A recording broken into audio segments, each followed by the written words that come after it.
பொறுமைதான் உண்மையான சக்தி. கூர்மாவதாரம். உலகம் குழப்பத்தில் இருந்தபோதும் அசையாமல் தாங்கிய ஒரு தெய்வ வடிவம் கூர்மாவதார். உலகம் முழுதும் குழப்பத்தில் மூழ்கியிருந்தது. வெறும் வலிமை மட்டும் போதவில்லை. தேவர்களும் அசுரர்களும் முயன்று பார்த்தனர். ஆனால் சமநிலை இல்லாததால் வெற்றி கிட்டவில்லை. மந்தர மலையே தாங்க முடியாமல் தளர்ந்தது. எல்லாமே சரிந்து வீழ்ந்தது. அப்போது விஷ்ணு தோன்றினார், அமைதியுடன்.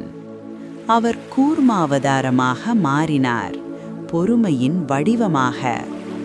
எதையும் அசையாமல் தாங்கினார், பாரமாயிருந்த மலை கூட. அசைவு இல்லாத அமைதிதான் உண்மையான சக்தி. வெளியில் குழப்பம் இருந்தாலும் உள்ளம் நிலைத்திருந்தால் போதும்.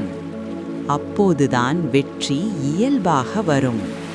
இதுதான் கூர்மாவதாரம். பொறுமைதான் வாழ்க்கையின் அடித்தளம்.